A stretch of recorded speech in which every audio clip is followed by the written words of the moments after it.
Jeremy Swayman and Trent Frederic officially have contracts for the upcoming season. We're going to talk about how the Bruins and the two sides reached an agreement, as well as what it means for the upcoming roster here on today's episode of Locked On Boston Bruins. Let's get into it, shall we? You're Locked On Bruins, your daily podcast on the Boston Bruins. Part of the Locked On Podcast Network, your team every day.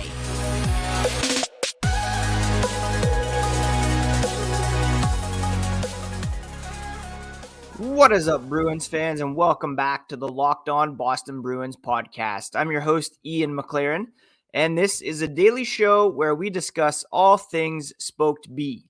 Today is Wednesday, August 2nd, and I want to thank you so much for making Locked On Boston Bruins part of your day every single day, free and available on your favorite podcast app as well as on YouTube. Go to YouTube, go to Apple, Spotify, Pocket Casts, whatever you use. Search up Locked On Boston Bruins and smash that subscribe button so that you never miss a thing. We're part of the Locked On Podcast Network, your team every day.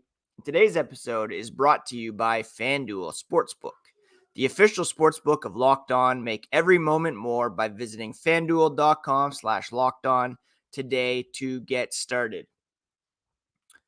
Tuesday was a big day for the Boston Bruins as both Jeremy Swayman and Trent Frederic agreed to terms on new deals for the upcoming season. Swayman, well, his actually wasn't an agreement on terms. It was an award from an arbitrator. The Bruins and Frederic able to avoid arbitration, agreeing to terms beforehand. Before we get into all that, quick reminder, you can find the podcast on social media at Locked NHL Bruins. You can find me, my dad jokes, and hockey thoughts at Ian C. McLaren on Twitter, X, Instagram, Threads, and I'm even on Blue Sky right now. So find me over there if you have an invite. Quick disclaimer, it's still summer, vacation up here, 3 boys in the room behind me and to my right playing Lego Star Wars on Switch. So if you hear some chicanery, that's what's going on back there. All right, let's begin with Jeremy Swayman. He had an arbitration hearing on Sunday, and the arbitrator had 48 hours during which to think about things and come to a decision. The team received a salary arbitration decision on a 1-year contract with a cap hit of $3.475 million. Now, if you recall, heading into arbitration, the two sides were pretty far apart. Elliot Friedman, that is, of Sportsnet, reported the Bruins were offering a $2 million salary. Swayman was seeking up to $4.8 million. He was coming off an entry-level deal that paid him $3.125 million total. So the $3.475, kind of right in the middle, about $1.5 million more than he was asking. More than the team was offering, and about $1.3 million less. So they kind of aired more on Swayman's side of things, and he had a strong argument. I mean, he helped secure the Jennings Trophy alongside Linus Ullmark for fewest goals allowed by a goaltending tandem. 6-4 record, 227 goals against average, 920 save percentage. In 88 career NHL games, record of 54, 23, and 7 with a 920 save percentage. Sparkling numbers for Swayman so far in his career. And the Bruins, already with Ullmark, who won the Vezina Trophy, mind you, not wanting to have a goaltending duo that is going to cost them 9.5 million. I had kind of used Jake Ottinger and Spencer Knight as comparables they are in the fours in their salary. So the Bruins getting good value here for Swayman on a 1-year deal that will, come up again next summer as to what his compensation will be and whether or not the Bruins will commit to him long term. Maybe have this transition year in 2024-25 with Allmark taking more of the B role, Swayman stepping up. We'll have to see. At the end of this year, he will be a restricted free agent again with arbitration rights. So we could go through the whole rigmarole next season. But hopefully, with the cap going up and after another strong performance, the two sides can come to an agreement on a longer term deal that will keep Swayman in black and gold for quite some time. For now, as we will discuss later in the podcast, the goaltending duo intact. Goalie hugs will continue, and the Bruins, who have lost a lot of talent up front, will struggle to score a bit this season. Maintaining that goaltending duo, which they hope will offer some stability and help the team remain competitive here in the upcoming NHL season. So great news to have Swayman back, to have the goalie hugs continue, and Jeremy Swayman will have another chance to prove that he is capable of. He won't get a full, I want to say caseload, but he's not a detective. He won't get a full workload because Allmark is there, but God forbid Allmark gets injured. Swayman will be waiting in the wings to step up. And clearly, based on his ask in free agency, he believes that he can be a bona fide top flight goaltender at the NHL level. All signs point to yes as we shake our magic 8-ball, but he's yet to really have that opportunity to take the ball and run with it, which I'm sure was part of Boston's argument for the lesser valuation. He's played with Allmark, behind Rask and Halak before that. So really, this coming season, and especially the following season, will show us what Jeremy Swayman is really made of here, especially with the team not being as strong as it has been over the past couple of seasons. All right, coming up after the break, we are going to discuss how Trent Frederic and the Boston Bruins came to an agreement on a 2-year contract.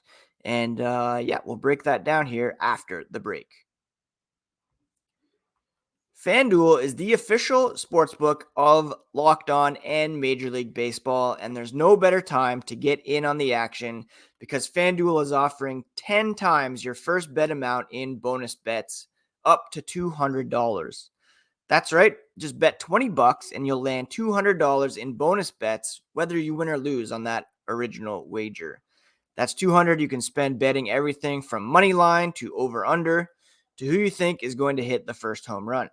All on an app that's safe, secure, and super easy to use. Plus, when you win, you get paid instantly. No better place to bet on MLB than FanDuel, America's #1 sportsbook. Visit FanDuel.com/lockedon to get up to $200 in bonus bets. That's FanDuel.com/lockedon. FanDuel is the official partner of Major League Baseball. Thank you so much once again for making Locked On Boston Bruins part of your day every single day. Quick programming reminder, we are down to 3 episodes per week here in the month of August. Now that the Bruins have everybody signed, not expecting a ton of news, but we're going to be looking at divisional counterparts coming up, as well as, bring you all the latest on the black and gold every other day here during the month of August.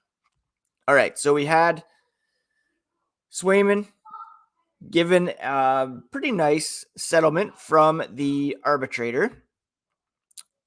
Next up, Trent Frederic was meant to meet with the arbitrator yesterday, but the Bruins and Frederic were able to come to an agreement before the hearing. Heading into the hearing, the team was looking at a 2-year, $1.4 million deal. Frederic was going for a 1-year deal worth $2.9 million. In the end, they came to an agreement closer to what Frederic was asking, but Frederic conceded on a 2-year deal rather than a 1-year contract. So, in the end, the two sides agreed to a 2-year contract with an annual cap hit of $2.3 million. I've talked a lot on the podcast about Tanner Jeannot being a comparable. He's making 2.65, I believe, with the Tampa Bay Lightning. But like I mentioned, he offers much more in the way of penalty killing and responsible physicality, hits. He dwarfs Frederic's numbers in that respect. Hits generally thought to be, well, you don't have the puck, so you're getting more hits. But the whole point of a hit is to separate the player from the puck and to get it possession back for your team. So that's a valuable stat when used responsibly. Now, Frederic, his case was built on the fact that he had an outstanding 2022-23, 17 goals, 14 assists, 31 points. He now has 29 goals, 25 assists for 54 points in 198 career NHL games.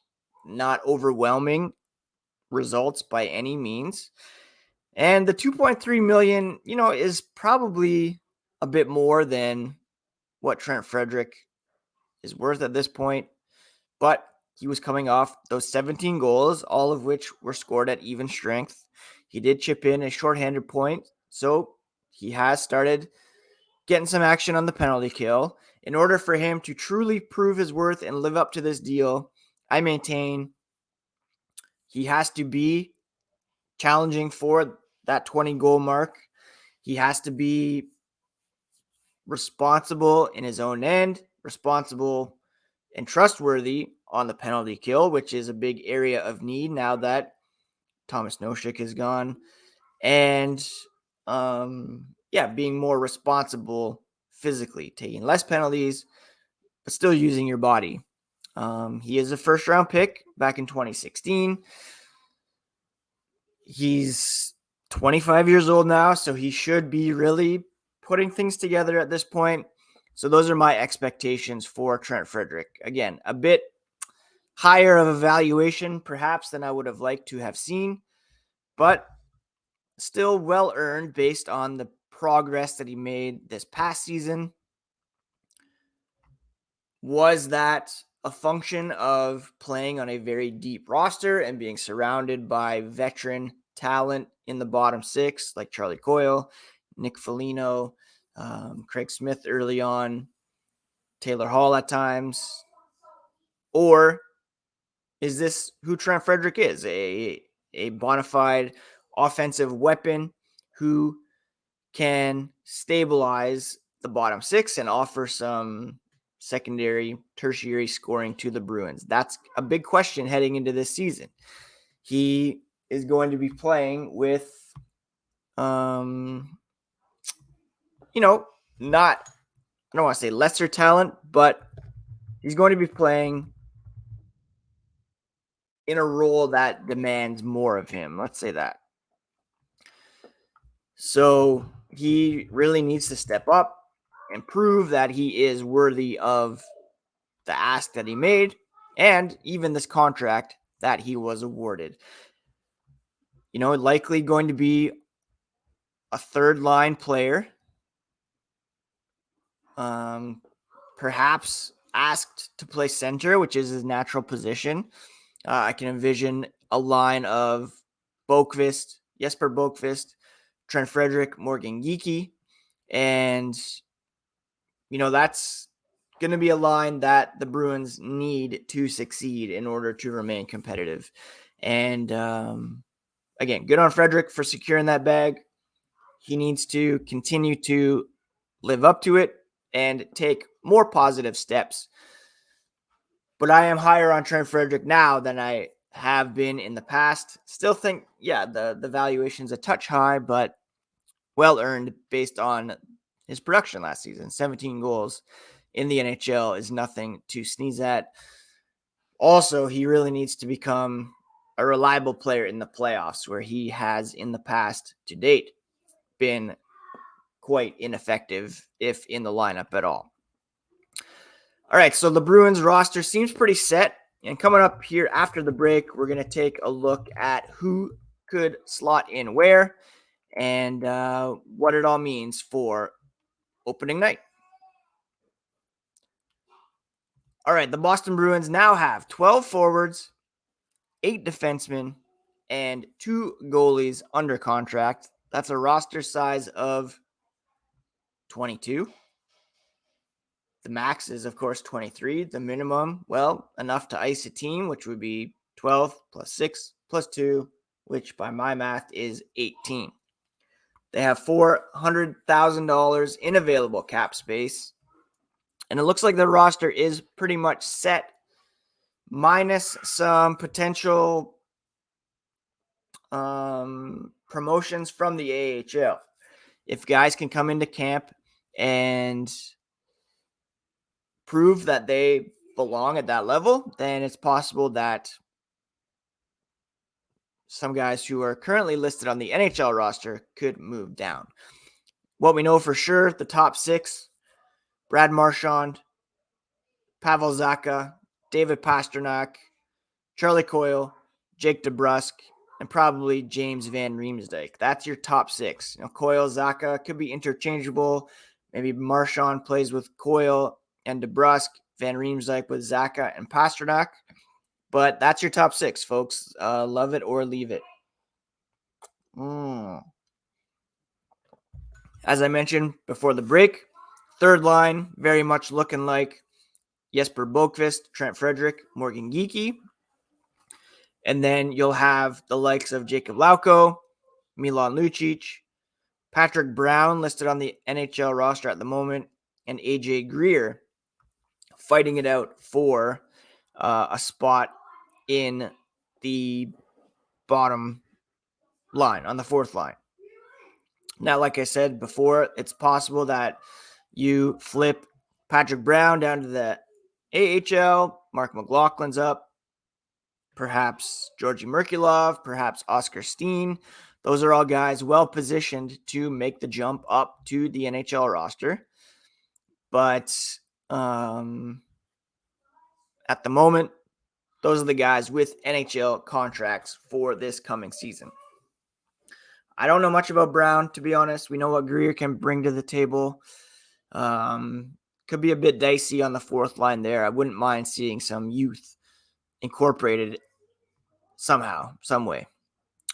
On defense, they have 8 guys under contract at the moment, with Charlie McAvoy, Hampus Lindholm, Brandon Carlo, Matt Grzelcyk, Derek Forbort, Jakob Zboril, Kevin Shattenkirk, and Ian Mitchell. Now, who do the Bruins roll with in their top 6? Well, it's likely going to be McAvoy, Lindholm, Carlo, Grzelcyk, Forbort, Shattenkirk, with Zboril and Ian Mitchell battling it out for next man up. Do they waive Ian Mitchell to make room for a 13th forward? Ideally, you'd have 13 forwards, 7 defensemen, and the 2 goalies if you're only going to carry 22 players. If you're going with 23, you could go 13, 8, and 2, or 14, 7, and 2. But either way, the Bruins right up against the cap, and there's still a possibility that you could buy out or trade a Derek Forbort, Matt Grzelcyk, less desirably, perhaps even Brandon Carlo. I doubt that's going to happen. Probably someone will be assigned to the AHL, and they'll likely only carry the 7 defensemen, but we'll have to see. Ian Mitchell, likely the guy who would be sacrificed there. And then, of course, in net, Allmark, Swayman, Jennings Trophy, combined $8.475 million, taking up 10% of the cap. Pretty good value there for such an impressive goaltending duo. The Bruins, like I said earlier, really prioritizing keeping the goaltending together, keeping the defense score together, minus Clifton out, Shattenkirk in, which arguably could be an improvement, and trying to stabilize the back end, be strong defensively in order to make up for deficiencies up front and losses among the offense. That's the strategy for this upcoming season. But the big news right now, Swayman's back, Frederic's back. The roster's pretty much set, minus some potential promotions from the AHL and some AHL assignments. I don't expect any more movement. Could be a trade up Don's sleeve to free up some cap space. Could be a buyout now that arbitration is over. But I'm thinking now that they're kind of just going to take the month off. And that's why we're going to 3 episodes per week for the month of August. All right, that's it for today's episodes, my friends. Hope you're all doing well, taking care of yourselves, taking care of each other. And we will be back on Friday with a brand new episode of Locked On Boston Bruins, part of the Locked On Podcast Network, your favorite team every single day.